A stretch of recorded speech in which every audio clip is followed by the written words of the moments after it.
नमो भगवते वासुदेवाय।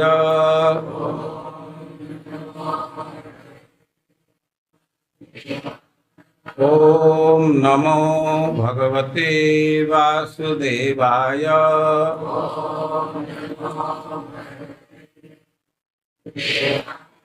ओम नमो भगवते वासुदेवाय।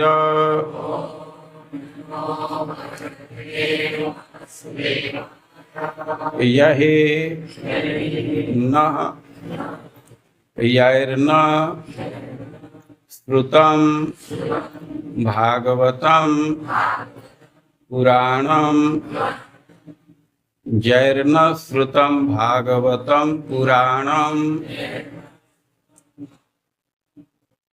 न आराधितः यहि पुरुषः पुराणः। नाराधितो यहि पुरुषः पुराणः। हुतं मुखे न एव धरा अमराणाम्। हुतं मुखे नैव धरा मराणाम्। हुतं मुखे नैव धरा मराणाम्। तेषां वृथा जन्म गतं नराणाम्। तेषां वृथा जन्म गतं नराणाम्। वृथा जन्म जैर्न श्रुतं भागवतं पुराणम्। नाराधितो यहि पुरुषः पुराणः। हुतं मुखे नैव धरा मराणाम्। नैव धरा मराणाम्। तेषां वृथा जन्म गतं नराणाम्। तेषां वृथा जन्म गतं। यही जिनके द्वारा नहीं श्रुतम सुना गया भागवतम भागवत पुराणम पुराण न नहीं आराधित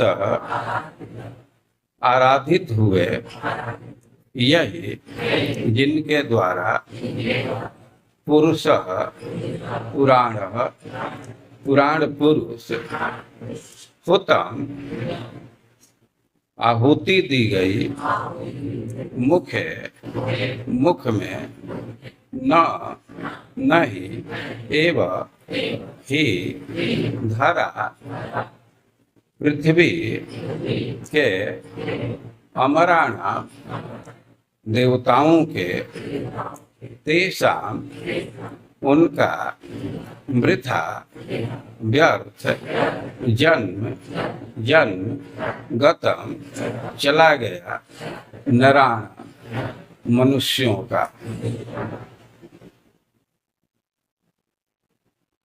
जिनके द्वारा श्रीमद् भागवत का श्रवण नहीं किया गया, जिनके द्वारा आदि पुरुष आराधित नहीं हुए और जिनके द्वारा पृथ्वी के देवता मतलब ब्राह्मण वैष्णव या मुख में आहुति नहीं दी गई, ऐसे मनुष्यों का जन्म वृथा गया।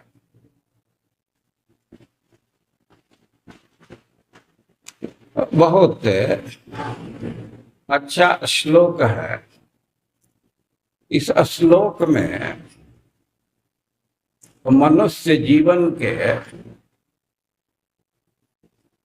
सफल करने वाले कारक का उल्लेख किया जा रहा है। तीन तथ्य का उल्लेख कर रहे हैं जिनके द्वारा भागवत का श्रवण नहीं किया गया। श्रीमद् भागवतम का श्रवण बहुत महत्वपूर्ण है।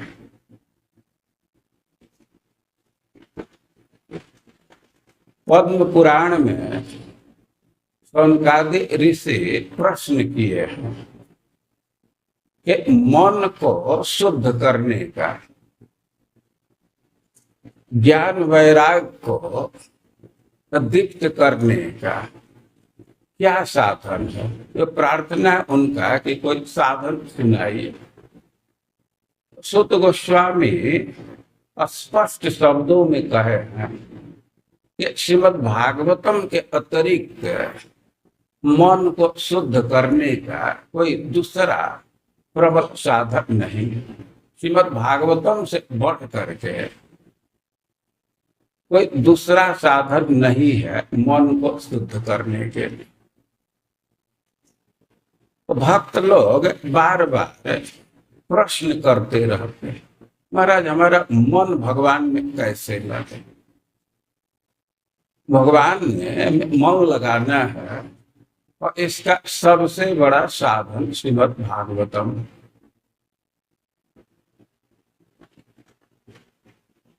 ऐसा पद्म पुराण में ही वर्णन है। ब्रह्मा जी एक बार सत्य लोक में तुला लेकर के और सबका तौल करने लगे। आशा यह है कि सत्य लोक में बैठ करके ब्रह्मा जी मन ही मन विचार करने लगे। विचार कर रहे हैं, उसमें श्रीमद् भागवतम का स्थान सबसे ऊपर गया। श्रीमद् भागवतम महान ग्रंथ है। भारत में परंपरा है कि आयोजन करते रहते हैं श्रीमद् भागवतम के श्रवण के लिए। श्रीमद् भागवतम का कहीं भी श्रवण किया जाए तो वह बहुत महत्वपूर्ण है, परम मंगल करने वाला है।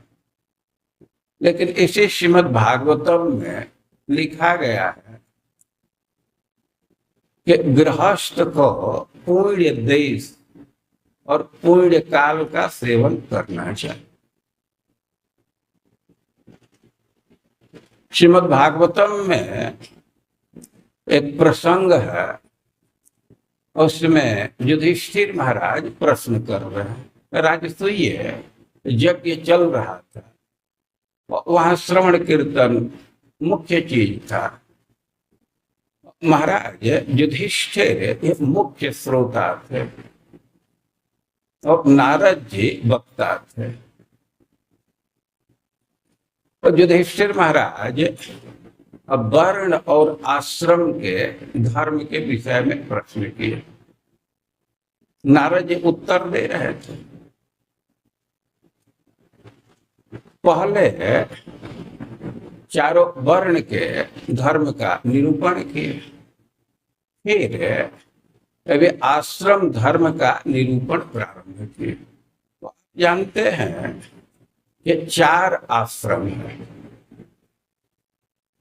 ब्रह्मचर्य आश्रम, गर्भस्थ आश्रम, वानप्रस्थ और संन्यास। लेकिन चारों आश्रम के स्वभाव में प्रकृति में भिन्नता है। 3 आश्रम का प्रकृति एक ढंग का और एक आश्रम का भिन्न है। चाहे ब्रह्मचर्य आश्रम हो, चाहे गृहस्थ आश्रम हो, ब्रह्मचर्य आश्रम हो, वानप्रस्थ आश्रम है या संन्यास आश्रम है, 3 आश्रम में भोग के त्याग की प्रवृत्ति है। इसमें क्या आवाज में कठिनाई आ रही है? पीछे सुनाई नहीं दे रहा।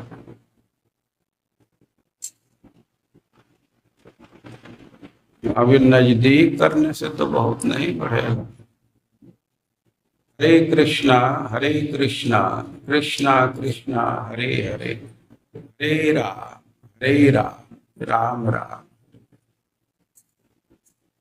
ये साउंड बॉक्स की सेटिंग से नहीं होगा। हरे कृष्णा कृष्णा कृष्णा हरे हरे, हरे राम राम राम। यहाँ बहुत आवाज बढ़ा देंगे तो बोलने वाले को कठिनाई होती है। आवाज पीछे का बढ़ाना है, कुछ ये सिस्टम का दोष है।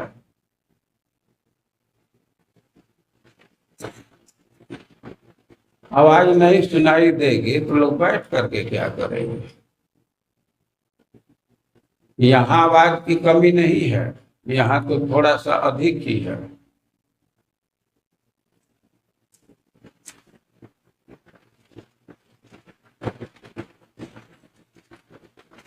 यहाँ आवाज की कोई कमी नहीं है, यहाँ बढ़ाने की जरूरत नहीं है। जिधर आवाज की आवश्यकता है उधर पहुंचाने की जरूरत है।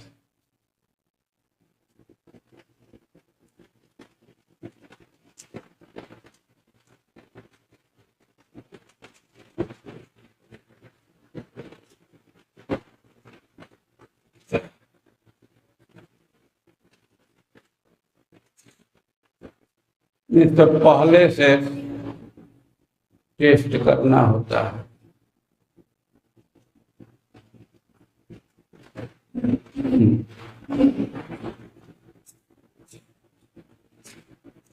कथा के समय तक ठीक कर लीजिए, आज तो कथा शुरू हो रही है ना।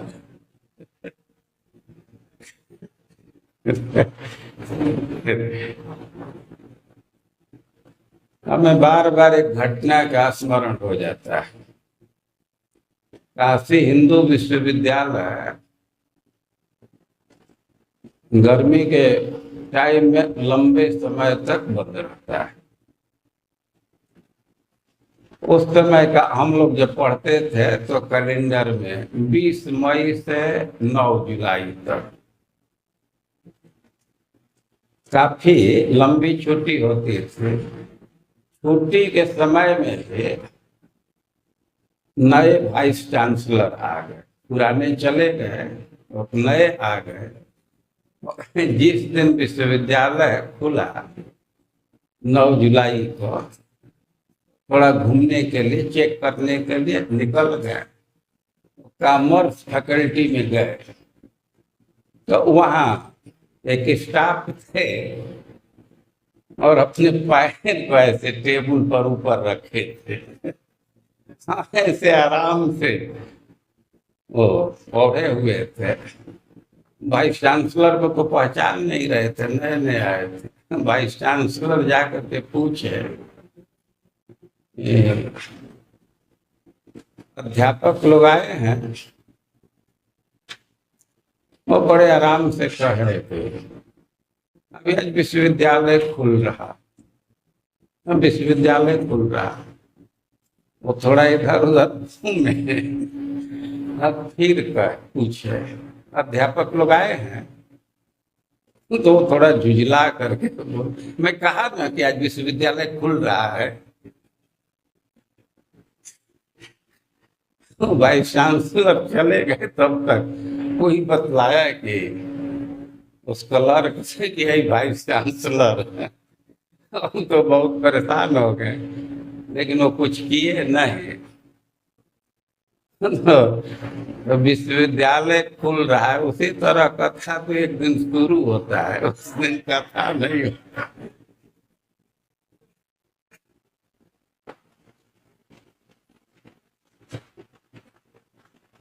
साउंड कैसे पीछे तक पहुंचेगा, इस पर विचार करना चाहिए। सिस्टम कुछ उधर पीछे डालेंगे तब पीछे आवाज आएगी। हम युधिष्ठिर महाराज और नारद जी के वार्तालाप के विषय में कुछ कह रहा था। और युधिष्ठिर महाराज वर्ण और आश्रम के धर्म को सुनना चाहते थे। नारद जी वर्ण के धर्म को बतलाए और आश्रम धर्म का निरूपण प्रारंभ किए। और नारद जी आश्रम के प्रकृति के अनुसार वर्गीकरण कर दी। और जैसा मैं बतलाया कि ब्रह्मचारी, वानप्रस्थी और सन्यासी का प्रकृति एक जैसा है। इस आश्रम में भोग का त्याग करना होता है और गृहस्थ आश्रम में भोग की छूट है, उसका प्रकृति दूसरा है। और ऐसे सीक्वेंस में देखिए, ब्रह्मचारी आश्रम है, फिर गृहस्थ आश्रम है और फिर वानप्रस्थ, फिर संन्यास। और नारद जी ब्रह्मचारियों के धर्म का निरूपण किए। इसके बाद वानप्रस्थियों के धर्म का निरूपण करने लगे, फिर संन्यास के धर्म का निरूपण किए। परीक्षित महाराज घबरा गए, गृहस्थ धर्म का निरूपण नहीं कर रहा है, लगता है कि इनका मोक्ष नहीं होगा। वो संन्यास धर्म की बड़ी महिमा गाए थे। संन्यास धर्म का अर्थ है कि एक तरह से मोक्ष की गारंटी ही है। और फिर से वे प्रश्न किए घबरा करके, फिर कोई उपाय बतलाइए कि गृहस्थ भी मोक्ष को प्राप्त कर जाए, वे भी सन्यासियों के गति को प्राप्त हो। तो नारद जी को तो बतलाना ही था, लेकिन युधिष्ठिर महाराज घबरा गए, प्रश्न किए। और फिर नारद जी बोलना प्रारंभ किए और गृहस्थों के कई एक धर्म का निरूपण किया। तो उसमें एक बात वे कहे हैं कि पुण्य देश और पुण्य काल का सेवन करना चाहिए। गृहस्थों के लिए इसका निर्देश दे रहा है कि पुण्य देश का सेवन करना चाहिए।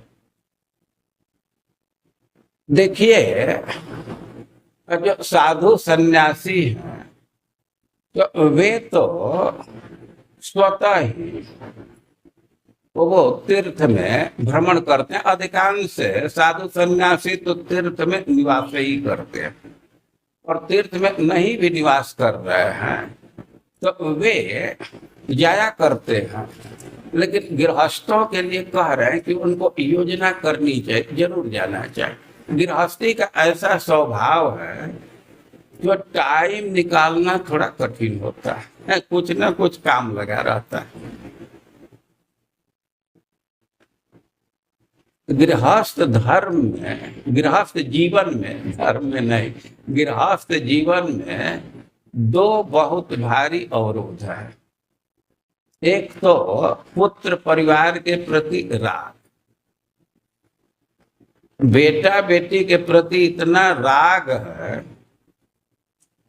कि उनको लगता है कि 10 दिन घर से चले जाएंगे तो इनका पालन पोषण ही नहीं हो पाएगा, ये बहुत भारी संकट में पड़ जाएंगे।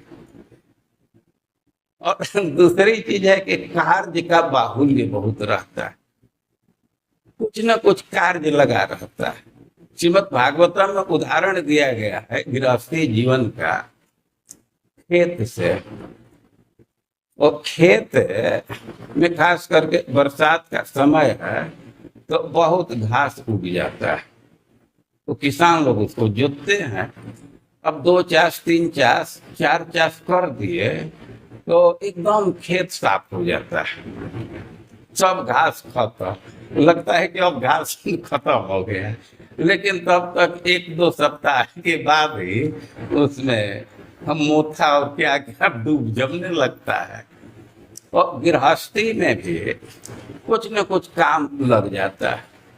लेकिन गृहस्थों का धर्म बतलाया गया है कि उनको समय निकाल करके पुण्य तीर्थ का सेवन करना चाहिए, पुण्य देश और पुण्य काल का सेवन करना चाहिए।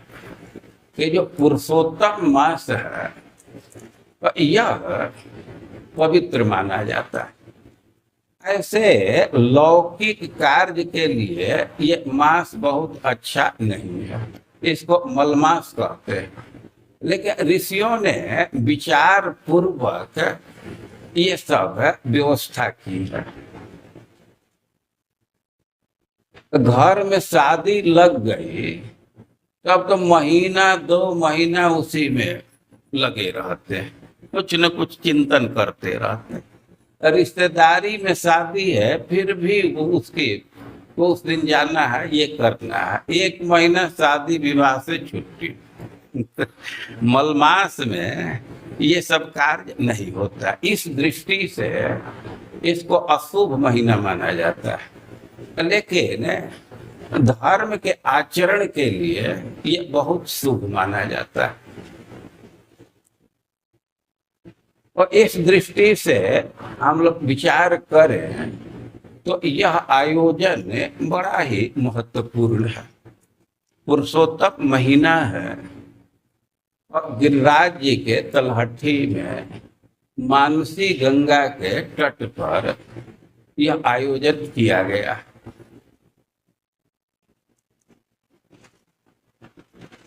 मीरा रोड के भक्त लोग आयोजन करना चाहते थे, इनके इच्छा थे कि हरिद्वार में आयोजन किया जाए, हमें एकदम इच्छा नहीं थी।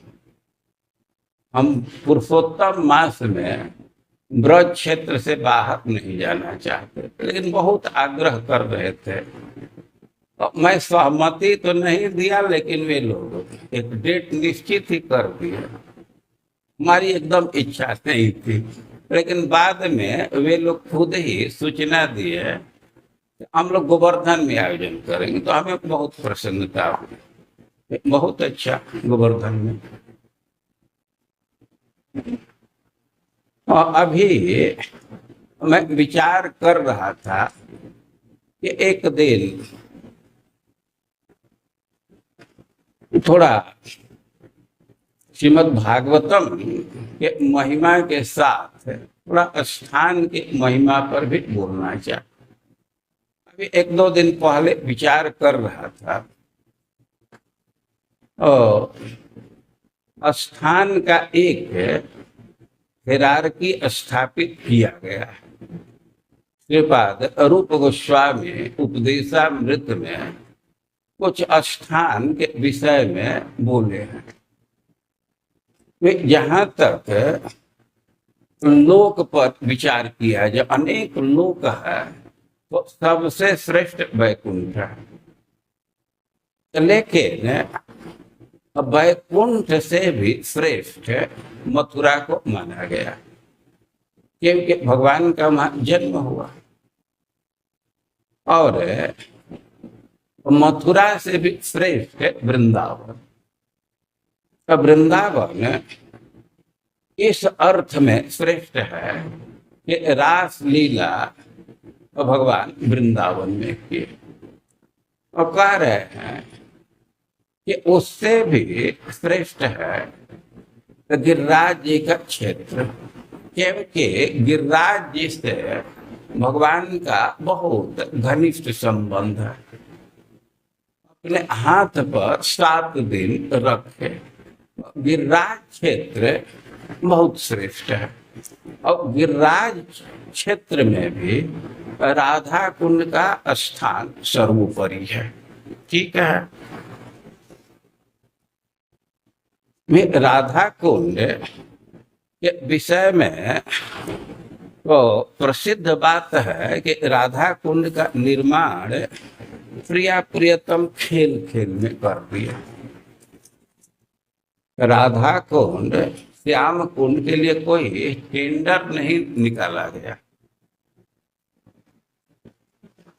ये खेल खेल में कुंड का निर्माण कर दिया गया। खेल खेल में एक दिन की घटना है कि भगवान नित्य रास के लिए निकल रहे थे, गोपियां भी जा रही थी। तो गोपियों को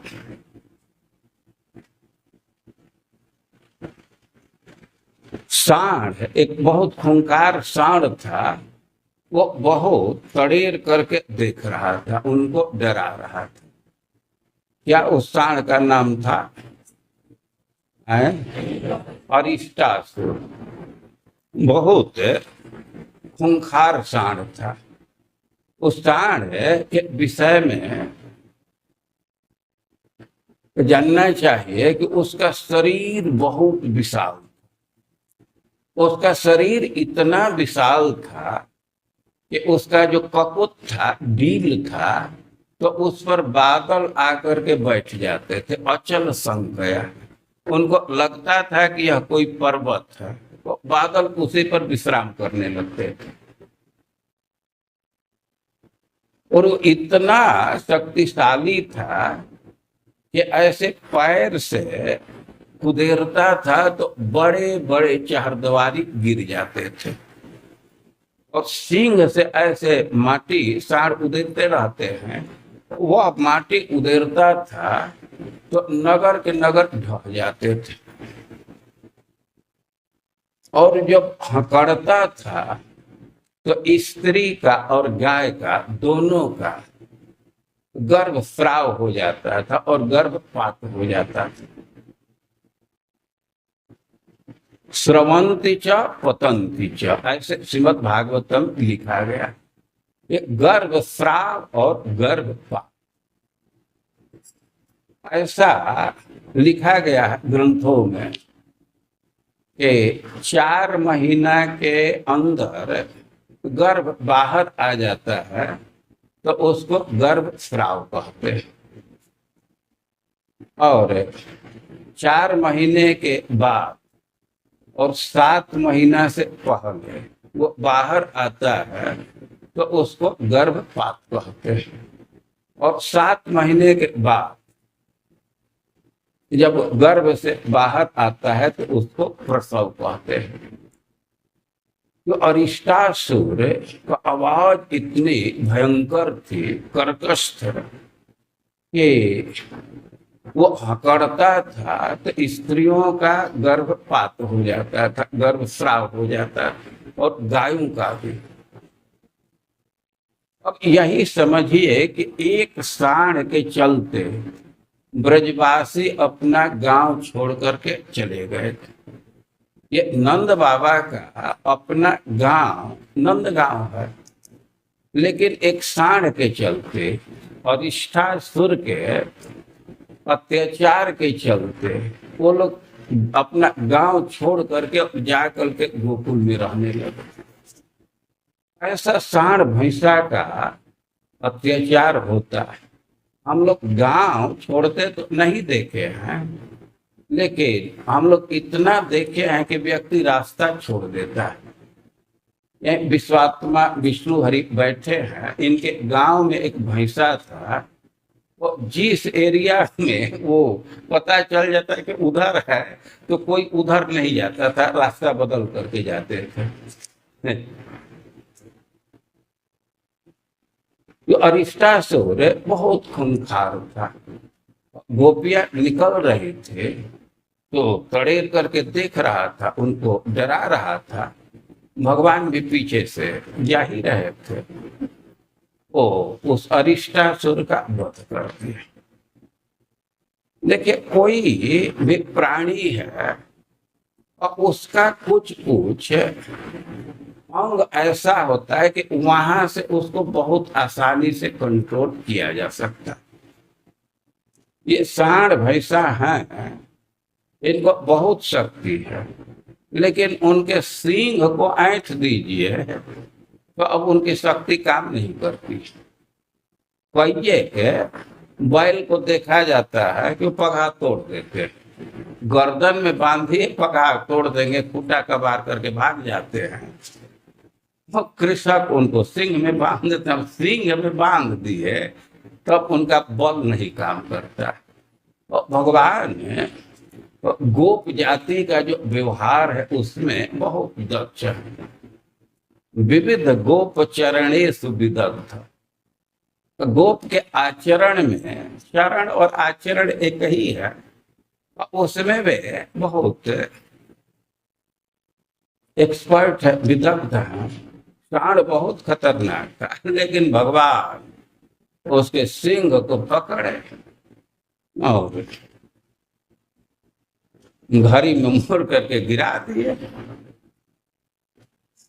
और वही मर गया। और सांड तो मर गया, लेकिन भगवान इसके बाद उस सांड को मारने के बाद गोपियों के बीच में गए।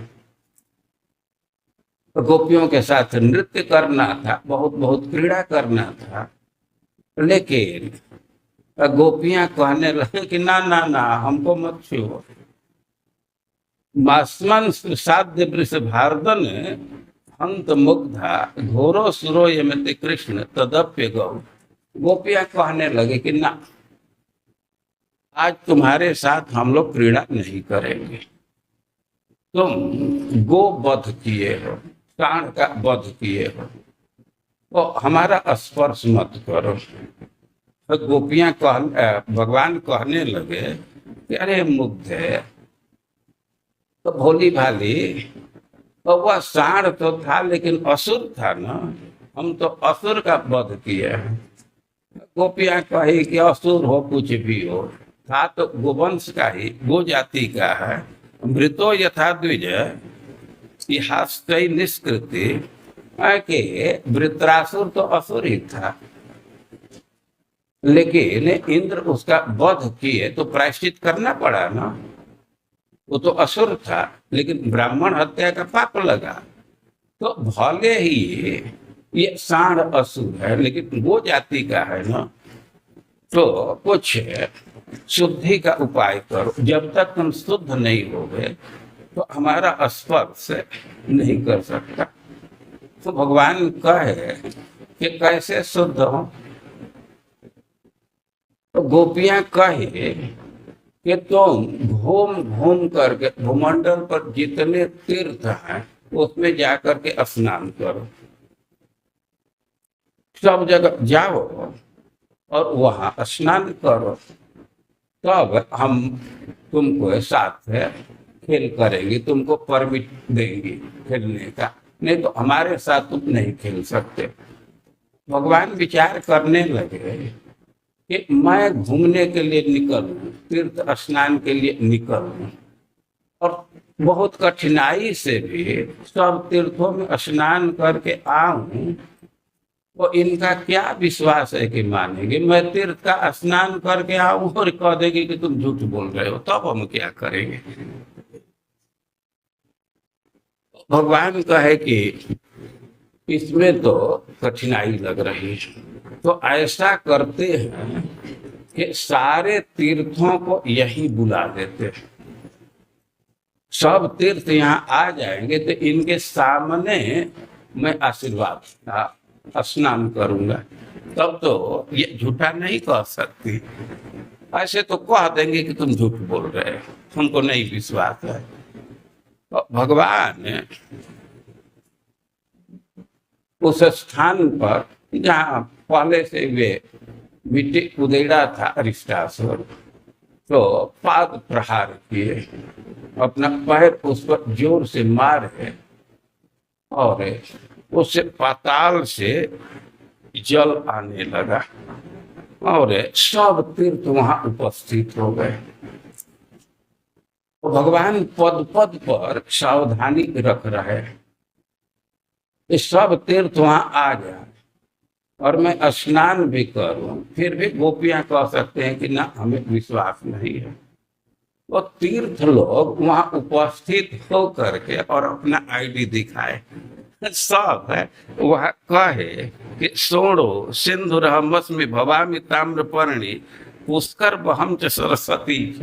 सब तीर्थ अपना आईडी दिखा रहे हैं, मैं पुष्कर हूँ मैं सरस्वती हूँ। तो सब है तीर्थ वहां आए और भगवान उसमें स्नान किए।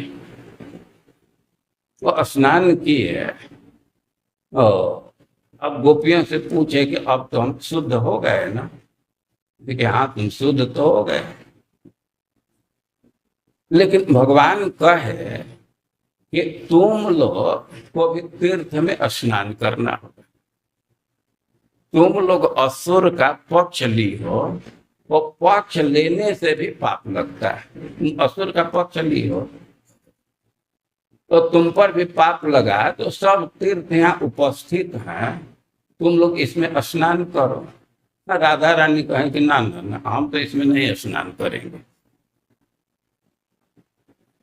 उनका तर्क था कि ना, इसमें नहीं, भले ही तीर्थ है, लेकिन तुम स्नान किया हो तो तुम्हारा पाप कहाँ गया है? तो पाप का ही धुला हुआ पानी है ना, तो हम तो इसमें नहीं स्नान करेंगे। तो राधा रानी अपने सखियों के सहयोग से कुंड का निर्माण किए। भगवान कहे कि सब तीर्थ है, पानी लो, ना, इसका तो एक घड़ा भी पानी हम नहीं लेंगे। इस तीर्थ में हम लोग पानी लाएंगे मानसिक गंगा से। और गोपियां वो चेन बना करके और घड़ा घड़ा मानसी गंगा से पानी पहुंचाई। वो अब थोड़ा विचार कीजिए, ये राधा कुंड का सर्वोच्च स्थान है, लेकिन उसमें जल कहाँ का है? मानसी गंगा। मानसी गंगा का महत्व समझ में आ रहा है। और मानसी गंगा के विषय में और भी बात समझना चाहिए कि मानसी गंगा बहुत ही पवित्र तीर्थ है। इसके उत्पत्ति के विषय में दो सिद्धांत है। एक सिद्धांत है कि नंद बाबा कृष्ण से अपनी इच्छा प्रकट किए कि हम गंगा स्नान करना चाहते हैं। भगवान ने कहे कि आप वृद्ध व्यक्ति कहाँ जाएंगे, हम गंगा जी को यहीं बुला देते हैं। तो भगवान संकल्प किए और गंगा जी प्रकट हो गई। तो भगवान के मन से, भगवान के संकल्प से प्रकट हुई है, इसलिए इसको मानसी गंगा कहते हैं। और दूसरा सिद्धांत है ये गंगा जी के मन में एक बहुत भारी अभाव खटक रहा था। तो जमुना जी और गंगा जी बहन मानी जाती है। और जमुना जी के सौभाग्य को देख करके तो गंगा जी एक अभाव महसूस कर रहे थे। जमुना जी के सौभाग्य को समझना चाहिए। देखिए, जो बड़े बड़े संत हैं, बड़े बड़े परिकर हैं, वे अपनी अभिलाषा प्रकट करते हैं कि हम निकुंज की मार्जनी हो जाए। एक प्रसिद्ध श्लोक है, मैं तो देखता हूँ, वो श्लोक है कि यत किंकरीषु बहुश खलु काकुबानी नित्यम परस्य पुरुषस्य शिखंड कह रहे हैं कि यत किंकरीषु,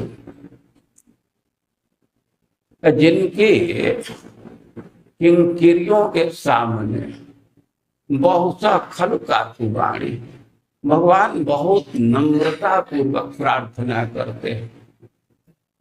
और रोज एक दिन की बात नहीं है। और रस्या कदा वृषभार रस निधिर वृषभानुजाया, हम कहें कि उस राधा रानी के जो रस के निधान है, निकुंज भवन के मार्जनी कब बनूंगे? मार्जनी बनने की स्पृहा। मार्जनी का क्या अर्थ है? मार्जन करने वाली व्यक्ति। कोई स्त्री है झाड़ू लगा रही है तो उसको मार्जनी कहा जाएगा, मार्जन कर रही है, या मार्जन करने वाला झाड़ू है और उसको भी मार्जनी कहते हैं। तो भाई निकुंज की मार्जनी क्यों बनना चाहते हैं, तो उसके पीछे उद्देश्य है कि भगवान के निकुंज का कुछ प्रसाद हमको मिल जाए। और भगवान राधा रानी के साथ विहार करते निकुंज में, तो कुछ माला का एक आध पुष्प नीचे गिर जाता है, या पान का पीक है तो उसका एक दो बिंदु नीचे गिर जाता है, तो झाड़ू भरना चाहती है कि उस पान के रस का स्पर्श हो जाए, या कोई पुष्प गिरा है तो उसका स्पर्श हो जाए।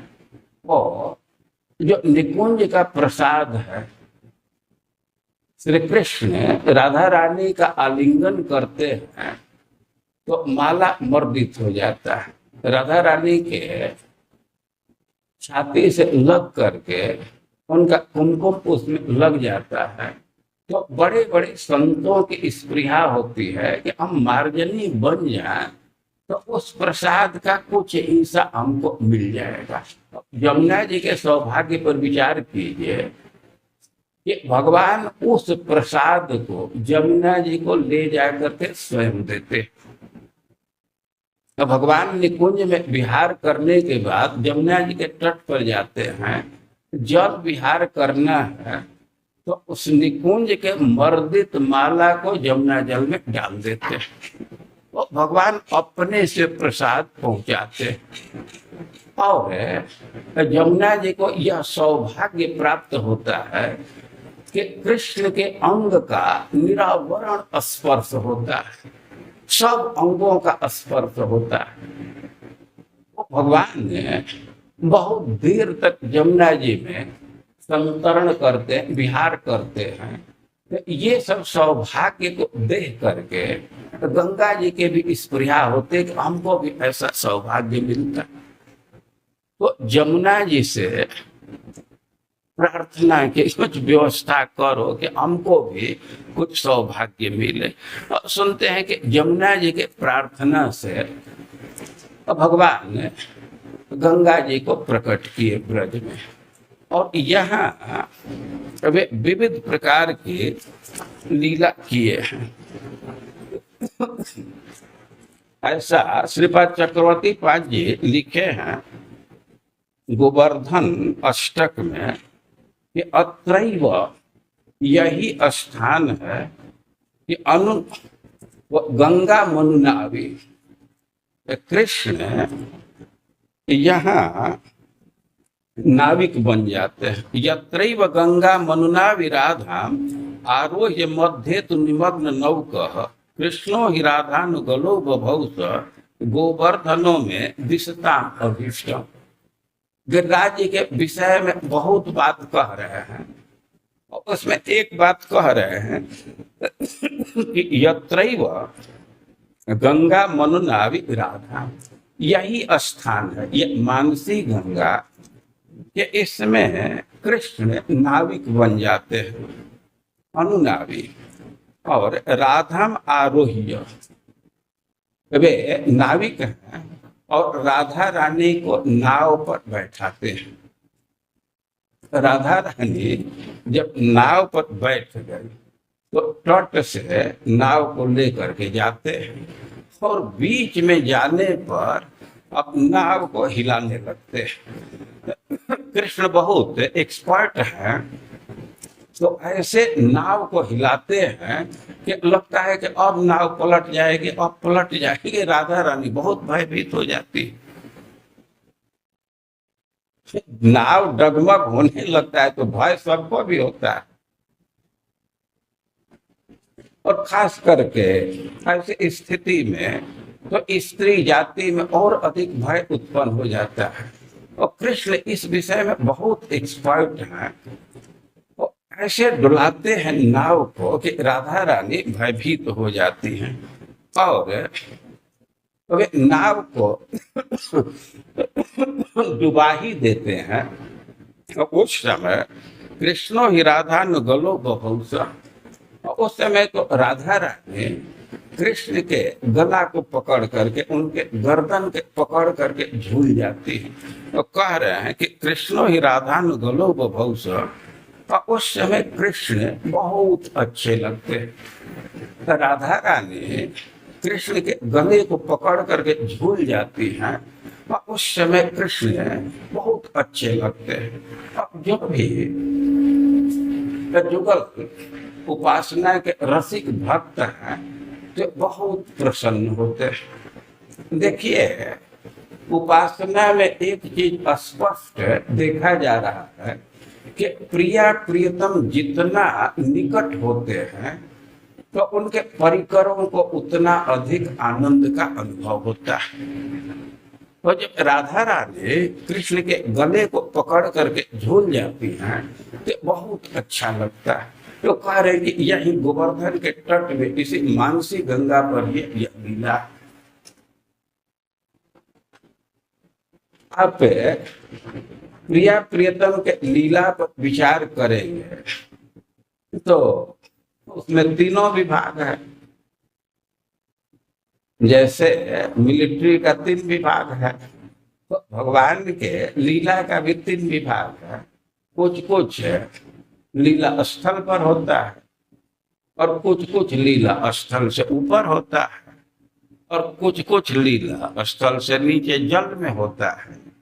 लेकिन एक चीज स्पष्ट समझना चाहिए कि जहां तक स्थल की लीला है वो राधा रानी कृष्ण को परेशान करवाती है, बहुत तंग करती है, बहुत मान करती। स्थल पर कृष्ण को, राधा रानी को अपने गोद में लेना हो तो ले लेते हैं, लेकिन बहुत अनुनय विनय करना पड़ता है। और कभी कभी तो वे फालतू का रंज हो जाती, मान कर जाती और कृष्ण बहुत परेशान हो जाते हैं। देखिए, कभी कभी तो कुछ कारण होता है, जैसे कृष्ण का माला है और राधा रानी देखती हैं कि इसमें कुमकुम लगा हुआ है, तो अनुमान कर लेते हैं कि किसी नायिका का आलिंगन किया है तभी तो कुमकुम लगा है, तो उस समय मान कर जाते हैं वो तो कारण है। एक कारण दिख रहा है, कुमकुम कारण बन जाता है। और कभी कभी बिना कारण के ही मान कर जाती है। जैसे वर्णन किया गया है कि कभी कभी ऐसा देखा जाता है कि प्रिया प्रियतम खूब आनंद से निकुंज में विहार कर रहे हैं। अति अनुपम अनुराग परस्पर सुन अभूत भूतल पर जोड़ी, बहुत प्रसन्नता से। उनके व्यवहार को देखने से स्पष्ट होता है कि ऐसा प्रेम किसी दूसरे जोड़ी में नहीं है। बहुत प्रेम करते हैं, हंस करके बात करते हैं, स्पर्श करते हैं और खूब आनंद के साथ हैं। और उस पर निकुंज भवन में खूब सुंदर सैया है, विद्रुम फटिक विविध निर्मित घर, नव कर्पूर पराग नुथोरी। जो सखिया है और निकुंज भवन के आसन को खूब सजा देती है। कोई भी पुष्प है और उसके कठोर अंश को, जो कली अंश है उसको निकाल करके और कोमल अंश के, फूल के कोमल अंश को उस पर फैलाती है, खूब सजा करके फैलाती है। और प्रिया प्रियतम उस पर खूब आनंद से बैठे हैं, विहार कर रहे हैं। और अब बात कर रहे हैं, पान खाए हैं, पान का कुछ अंश अब बोलने में कान पर भी आ जाता है, उसको पूछने का प्रयास कर रहे हैं तो कुछ कुछ तो लालिमा रही जाती है, तो वह भी बहुत सुंदर लगता है। यहाँ तक दोनों इतने आनंद में हैं, इतने लीला में निमग्न है कि कृष्ण राधा रानी के निधि बंधन खोलना चाहते हैं। राधा रानी हाथ से उसको मना कर रही हैं, वो खूब आनंद में है। और तब तक वो राधा रानी का ध्यान कृष्ण के छाती की तरफ जाता है। और कृष्ण के विषय में एक चीज है स्पष्ट रूप से समझना चाहिए, श्री कृष्ण का शरीर दर्पण के समान उज्ज्वल है। वो उनका छाती इतना उज्ज्वल है कि उसमें बिंब प्रतिफलित हो जाता है, प्रतिबिंब फलित हो जाता है। कभी कभी सखा लोग तो कृष्ण के समक्ष आकर के ही अपना तिलक कर लेते हैं, उनको दर्पण की जरूरत नहीं पड़ती। कभी उनको तिलक करना है और किसी जलाशय के नजदीक जा करके जलाशय में अपना प्रतिबिंब देख करके तिलक कर लेते हैं। कभी कभी श्री कृष्ण के समक्ष खड़ा होकर के अपना तिलक कर लेते हैं। और हरि उर मुकुर बिलो के अपन को विभ्रम किल मान जित भोरी। अब राधा रानी का ध्यान कृष्ण के छाती पर जाता है तो देखती है कि उसके छाती पर कोई स्त्री है, वो अपना प्रतिबिंब देख रही है। और अब उनको लगता है कि किसी स्त्री को अपने छाती पर रखा।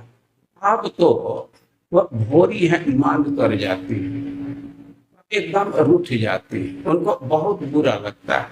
अब कृष्ण नहीं समझ रहे कि अभी तो इतना हंस रही थी, अच्छा से सब व्यवहार चल रहा था, क्यों रूठ गई।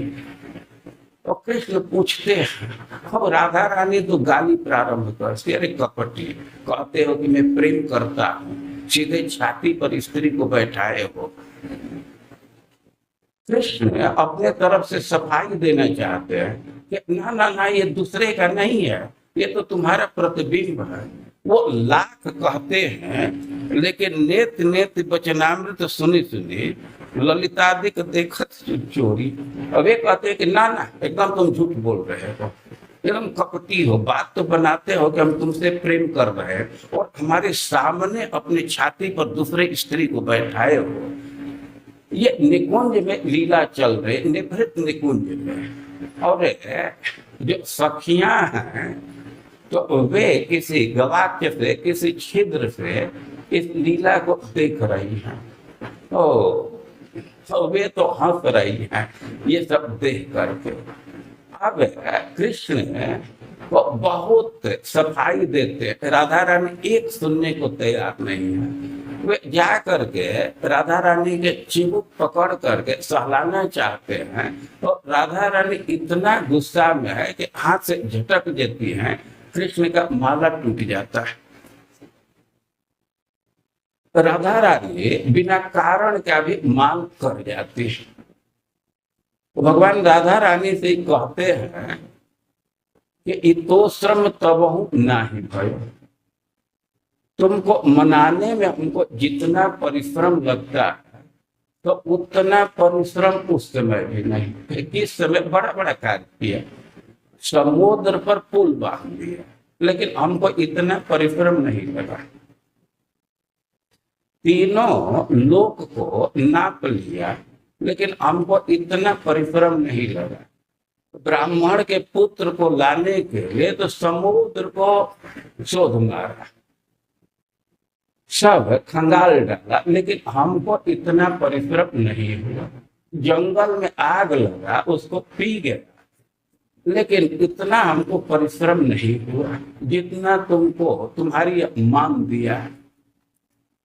कोई कोई प्रश्न कर सकता है कि बहुत परिश्रम है तो छोड़ दीजिए, कोई बात है कर रहा है कि इतना इसमें रस मिलता है कि इसको छोड़ भी नहीं पाता। जो हो, हमारा कहने का आशय यह है कि भूतल पर जो लीला चल रही है तो राधा रानी बहुत बोझ बनती है, बहुत तंग करती है, लेकिन जे वही भूतल से जल में गई तब अब तो कृष्ण को पकड़ करके झूल जाती है। और यही स्थिति झूलन के समय जब झूलन पर राधा रानी बैठती है, धरती से ऊपर हो गई, तो अब कृष्ण झूला थोड़ा तेजी लाते, झूला में फटे मारते हैं तेज से, तो राधा रानी भयभीत होकर के कृष्ण को पकड़ लेती। तो यहाँ मानसी गंगा में तो भगवान नौका विहार करते हैं, और उस समय भय के मारे राधा रानी कृष्ण को पकड़ करके झूल जाती है। तो कह रहे हैं कि यह बहुत अच्छा लग रहे हैं, कृष्ण इस समय बहुत अच्छा लग रहा है। और यमुना जी के प्रार्थना से गंगा जी को भी भगवान सौभाग्य प्रदान किए, और खूब खूब सौभाग्य प्रदान किए। ये मानसी गंगा नदी है। इस समय तो ऐसा लगता है कि कुंड है, लेकिन इस समय भी कभी कभी नदी का रूप हो जाता है, कभी कभी नदी जैसा बहने लगती है। कुछ दिन पहले, कुछ 20-22 साल पहले, या जो 25-26 साल जो पहले है, और एक बार हम लोग भी देखे, सितंबर से नदी जैसा बहना प्रारंभ की, तो फरवरी मार्च तक बहते रहे, एकदम नदी जैसा चल रही थी। हम विचार कर रहे थे कि राधा कुंड की महिमा तो सर्वोपरि है, लेकिन राधा रानी कुंड को भरने के लिए मानसी गंगा के जल का चयन की, यहीं से जल ले जाकर के वहां डाला गया। गोपियां चेन बना करके घड़ा से कुंड को भर दी, और भगवान ने मानसी गंगा में विविध प्रकार का जल विहार करते, नौका विहार करते हैं। और ये स्थान बहुत पवित्र है। हम लोगों का जो ये स्थान है, ये मानसी गंगा से एकदम नजदीक है। यह स्थान चुना गया कथा के लिए तो बहुत बहुत महत्वपूर्ण स्थान है। और खास करके अब गृहस्थों की बात कर रहे थे कि पुण्य देश का और पुण्य काल का सेवन करना चाहिए। ये बहुत सुंदर सुयोग है। मानसी गंगा में स्नान करना चाहिए, दीपदान करना चाहिए, और परिक्रमा कर सकते हैं। मानसी गंगा के तट पर सनातन गोस्वामी आकर के रुकते थे।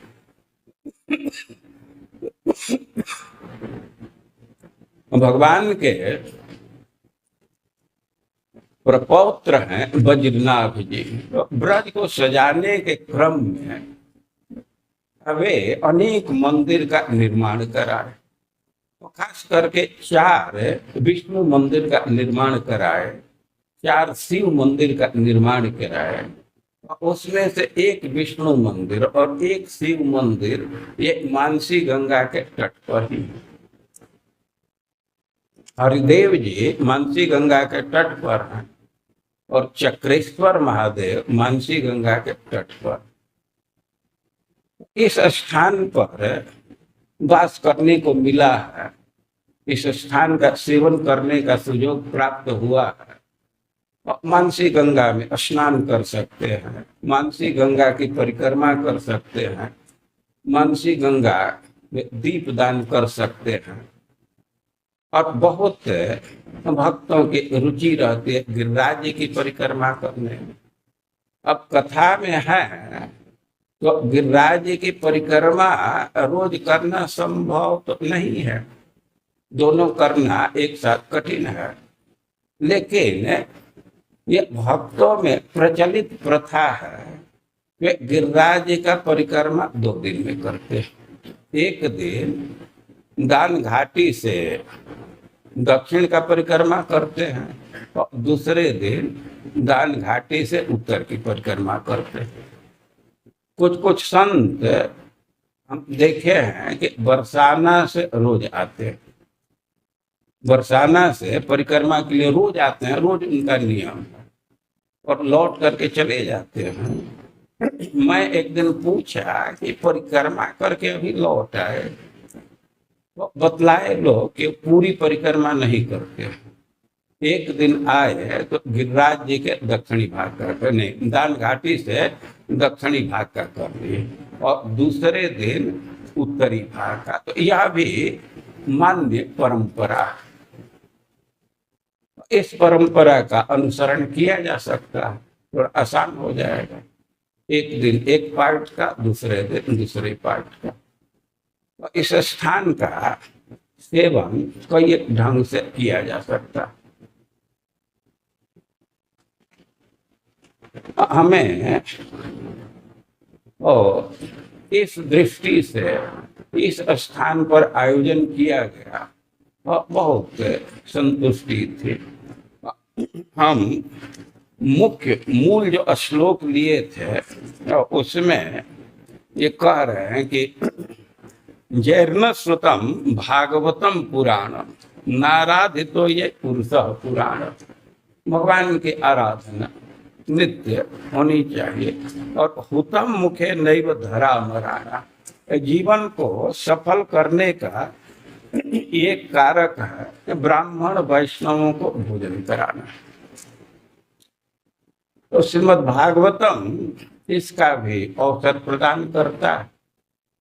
कई एक लोग पहले से ही योजना की है कि वैष्णवों के मुख में हवन करना इससे जीवन सफल होता है।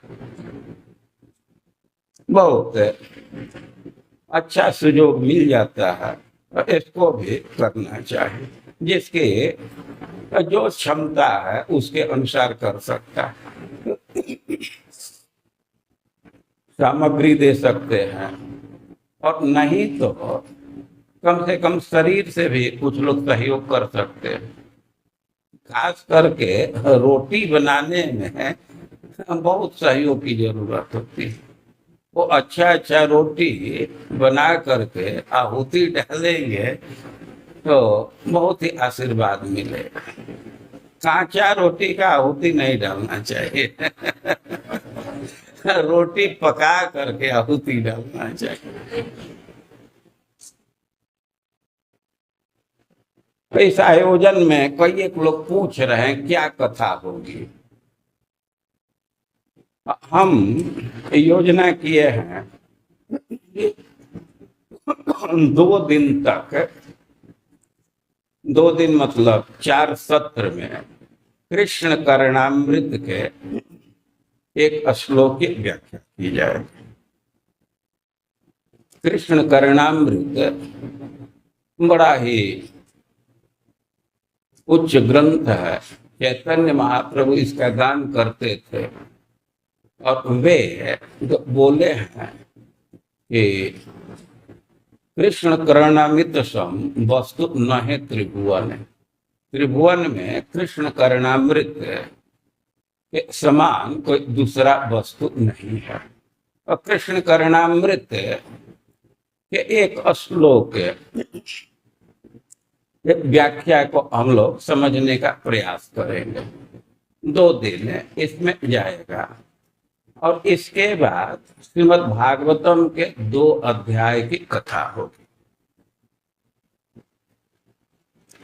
कोई प्रश्न कर सकता है कि ऐसा 2 भाग में क्यों बांटे हैं, उसका कारण है।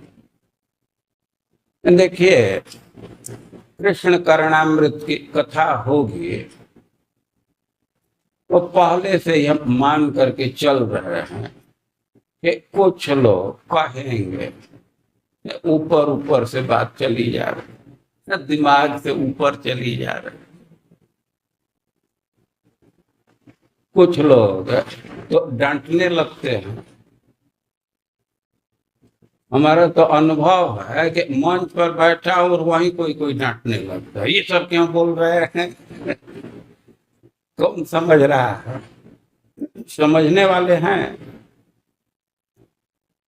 लेकिन हम भाई इस डांट से बचने के लिए हम दूसरा भी रखे हैं।